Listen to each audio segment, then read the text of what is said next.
Baiklah, Assalamualaikum warahmatullahi wabarakatuh. Selamat malam. Kami hari ini akan mendiskusikan tentang financial technology untuk chapter 2, di mana di sini kami akan menggantikan mata kuliah kami kemarin yang tidak menjadi tatap muka, digantikan dengan diskusi online dengan yang terhormat Ibu mengampu mata kuliah financial technology sendiri adalah Ibu Dr. Fitri Santi, MSM. Jadi, tanpa berlama-lama lagi, langsung saja kita masuk ke pembahasan yang pertama tentang bank perlu memikirkan kolaborasi daripada kompetisi. Yang akan dijelaskan oleh Pipin. Untuk Saudari Pipin, dipersilahkan. Baiklah, terima kasih kepada moderator. Jadi di sini saya akan menjelaskan tentang artikel yang pertama, yaitu bank perlu memikirkan kolaborasi daripada persaingan. Jadi, dulu bank ini merupakan pusat inovasi dalam dunia keuangan, di mana mereka menciptakan kartu kredit dan ATM yang merubah cara kita bertransaksi. Namun, sejak tahun 2016, semua ini berubah karena adanya internet dan teknologi seperti ponsel pintar dan media sosial yang membuat konsumen ingin pengaturan keuangan yang lebih mudah. Inovasi tak lagi hanya dimiliki bank, tetapi perusahaan kecil fintech ini kini menjadi pemimpin, di mana mereka dipimpin oleh mantan karyawan bank yang melihat adanya peluang di dalamnya. Jadi, perusahaan fintech ini membangun application programming interface, yaitu alat yang memungkinkan untuk berkomunikasi secara berbeda. Nah, ini adalah kuncinya, di mana dengan application programming interface ini, bank dan perusahaan fintech ini dapat bekerja sama untuk menyajikan solusi inovatif dengan lebih cepat. Contohnya itu seperti Barclays yang membuka application programming interface dan berhasil menciptakan layanan pembayaran seluler pinggir, di mana layanan pembayaran seluler ini bertumbuh dengan pesat, dengan pengguna di London itu mengirim lebih dari 60 juta euro melalui aplikasi Pingit pada tahun 2014. Nah, meskipun adanya inovasi besar di industri ini, bank ini masih menjaga penelitian dan pengembangan mereka terkait dengan keamanan. Namun, hal ini menghambat perkembangan, karena lihat saja perusahaan besar seperti Apple dan Google yang sukses berkat membangun application programming interface mereka. Karena sebelumnya bank ini dibangun untuk dunia pra-internet, jadi mereka ini tidak sanggup untuk melayani pelayanan digital saat ini. Maka perusahaan fintech ini muncul dengan inovasi mereka, dan mereka ini dapat berfokus pada segmen khusus, sementara bank ini mencoba mencakup semuanya. Nah, meskipun ada perbedaan, jika bank dan fintech ini bekerja sama, ini dapat menguntungkan, karena bank ini dapat membantu perusahaan fintech dengan sejarah panjang mereka, sementara bank ini dapat mendapat nilai dari teknologi dan inovatif. Kemudian, pemerintah di Inggris juga mendukung perkembangan fintech melalui application programming interface ini, di mana mereka secara terbuka membuka standar terbuka untuk bank, dan ini dapat membantu industri terus berinovasi. Nah, jadi meskipun bank dan fintech ini berbeda, jika mereka bekerja sama, ini dapat menjadi kunci untuk perkembangan di dunia industri keuangan ini. Demikianlah yang dapat saya jelaskan. Selanjutnya saya kembalikan kepada moderator. Baiklah, terima kasih kepada Saudari Pipin yang telah menjelaskan tentang pengetahuannya tentang fintech. Berikutnya untuk materi selanjutnya itu tentang kepatuhan global adalah kuncinya yang akan saya jelaskan sendiri. Jadi di dalam fintech itu tidak hanya berfokus pada inovasi dan pengembangan terhadap teknologi yang ada untuk sektor keuangan, informasi maupun hal-hal yang bersangkutan, tetapi juga tentang kepatuhan dan regulasi dari setiap negaranya. Jadi sebagai contoh, fintech tidak hanya berfokus pada improvisasi interface, fitur-fitur layanan, tetapi penyedia jasa atau aplikasi finansial teknologi ini harus mematuhi setiap regulasi negara atau regional di mana fintech itu akan digunakan. Sebagai contoh, di Indonesia, Kementerian Informasi dan Elektronik itu yang mengatur tentang aplikasi-aplikasi finansial teknologi seperti aplikasi Dana, aplikasi-aplikasi penyedia keuangan lainnya. Jadi sebagai contohnya kita ambil saja PayPal. Jadi aplikasi PayPal ini adalah aplikasi saku online atau e-money online yang digunakan oleh berbagai pihak untuk transaksi antar negara dengan nominal ataupun kurs mata uang yang berbeda.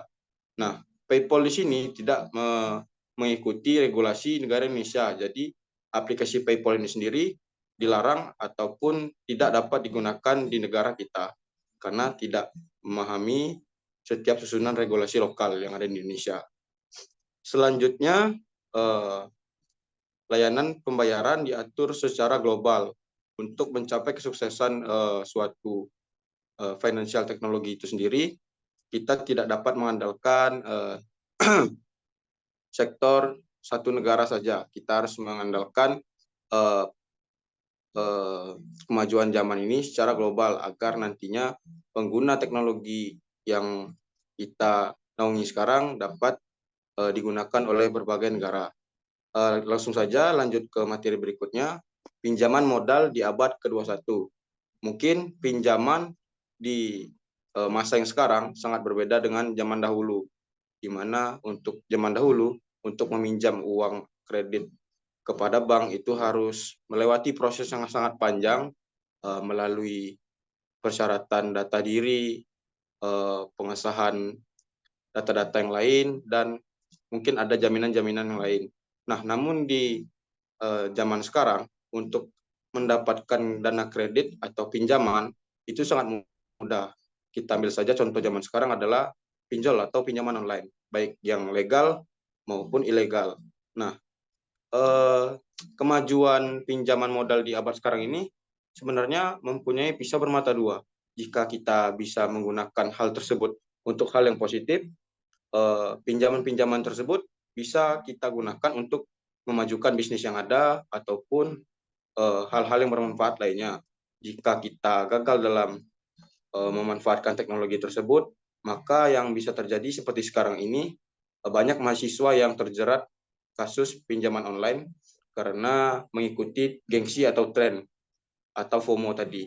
Karena pinjaman modal di abad ke-21 atau zaman sekarang ini sangat modern, tidak perlu lagi mengumpulkan data-data yang sangat kompleks seperti zaman dahulu. Kita hanya perlu KTP, terus kita hanya perlu selfie, uang akan cair.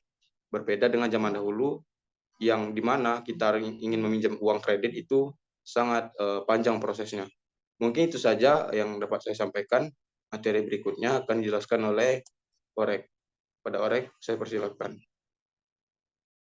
Baiklah, di sini saya akan menjelaskan materi selanjutnya, yaitu tentang berikutnya di fintech raksasa teknologi atau berikutnya di fintech identitas, di mana identitas itu sendiri sedang berubah, di mana secara historis berdasarkan pada keluarga, klan, dan reputasi sekarang itu diatur oleh negara pertahanan dalam bentuk yang paling benar. Nah, biasanya kartu plastik yang seharusnya menjadi mekanisme untuk mengetahui siapa kita, dari mana kita berasal, dan apakah informasi ini sah, itu sesuatu yang membuat perusahaan dan individu itu mempertaruhkan masa depan dan sejarah mereka. Identitas itu sendiri adalah bagian kunci dari infrastruktur global yang menopang setiap elemen kehidupan kita.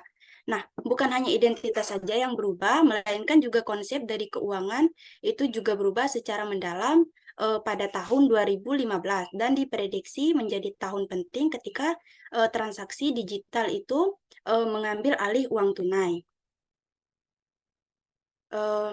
Di Amerika pada awal tahun 1950-an karena kurangnya infrastruktur perjalanan lintas negara atau transaksi ini terjadi di dalam desa dan kota saja. Kemudian pada tahun 1960 seorang insinyur IBM bernama Forrest Perry yang sedang mengembangkan tipe baru kartu ID untuk CIA. Nah, untuk melompat dan berlayar menuju dunia baru identitas dan kepercayaan digital. Yang pertama itu ada masuk sosial, di mana memungkinkan pengguna itu memverifikasikan identitas mereka dan masuk ke situs web dan aplikasi seluler menggunakan profil yang ada dari jaringan. Nah, untuk contohnya sendiri itu seperti Facebook, dan ini menciptakan pengalaman yang lebih ramping dan memungkinkan pemasar untuk menangkap dan memanfaatkan data identitas sosial pihak pertama yang kaya menakutkan, meskipun pengguna itu sendiri tidak keberatan. Dan yang kedua itu ada angka Twitter, di mana pada akhir 2014, perusahaan jejaring sosial Twitter itu memperkenalkan Digit, alat yang memungkinkan pengguna mendaftarkan ke aplikasi seluler dan mengautentikasi identitas mereka tanpa perlu membuat kredensial login baru. Nah, daripada membuat nama pengguna dan kata sandi baru, konsumen atau pelanggan itu sendiri lebih memilih masuk menggunakan nomor ponsel mereka. Nah, ini menghilangkan kelelahan kata sandi bagi pengguna tersebut.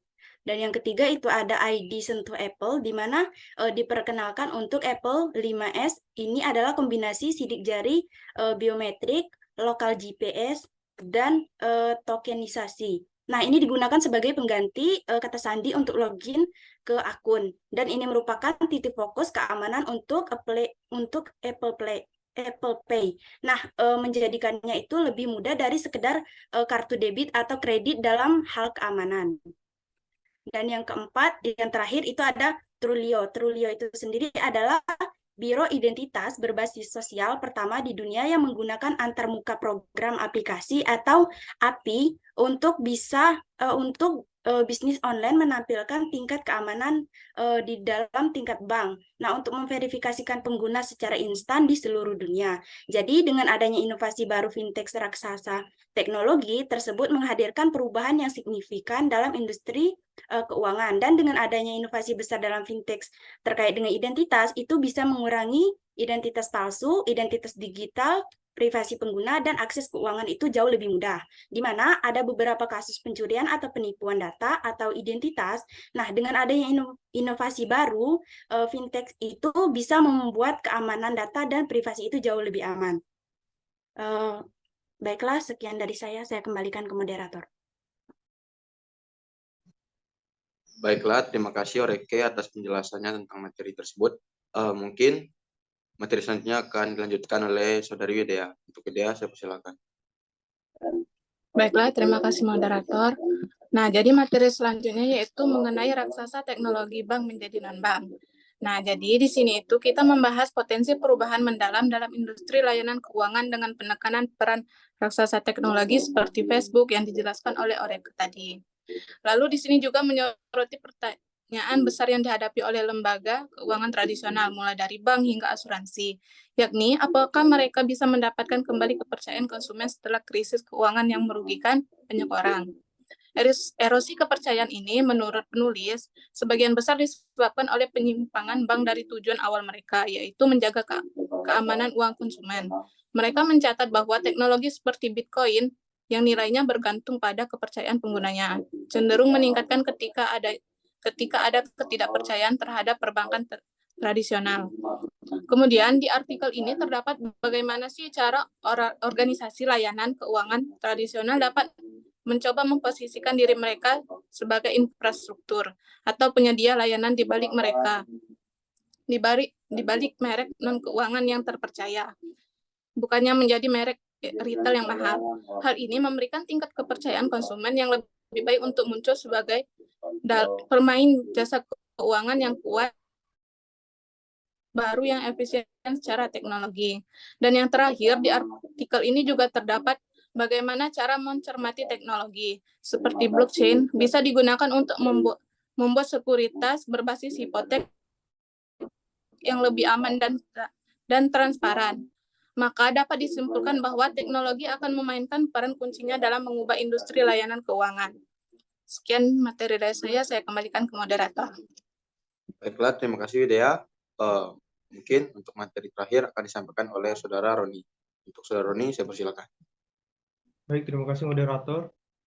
Materi yang terakhir yaitu ada user experience atau UX, adalah jenis pekerjaan yang berhubungan dengan bagaimana meningkatkan kepuasan pengguna aplikasi maupun pengunjung situs yang dilihat dari nilai guna, manfaat, juga kesenangan yang didapatkan si pengguna dari suatu aplikasi atau situs.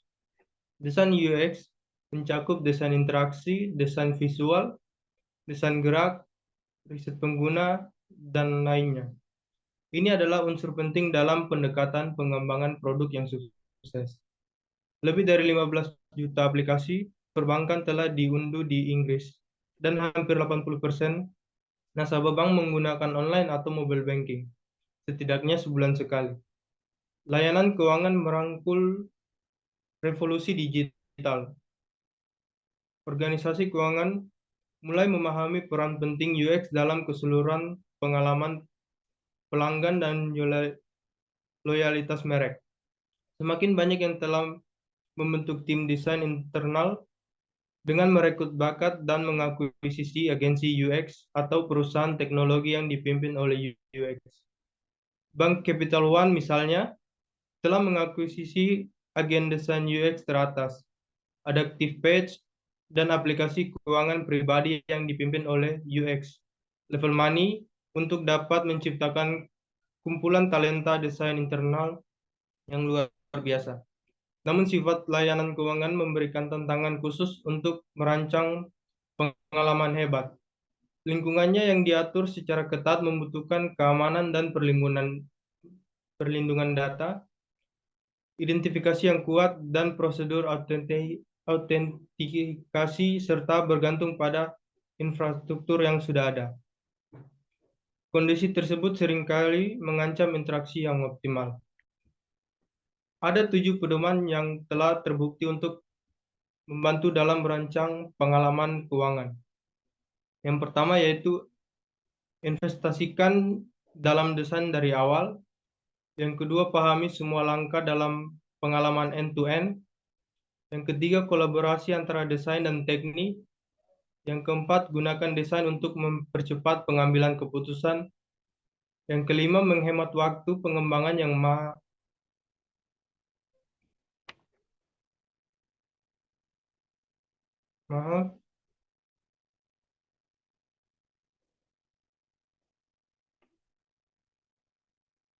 Dan yang keenam, bidik kesederhanaan seperti Uber dengan tingkat kepercayaan tinggi. Yang ketujuh, hal-hal yang menarik mengurangi kesalahan. Mungkin sekian dari saya kembalikan ke moderator. Baiklah, mungkin itu saja penyampaian atau diskusi dari kelompok kami tentang poin-poin di dalam chapter 2 ini.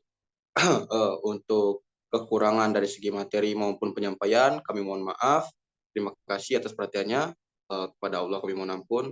Kami akhiri, wabillahi taufiq wal hidayah. Wassalamualaikum warahmatullahi wabarakatuh.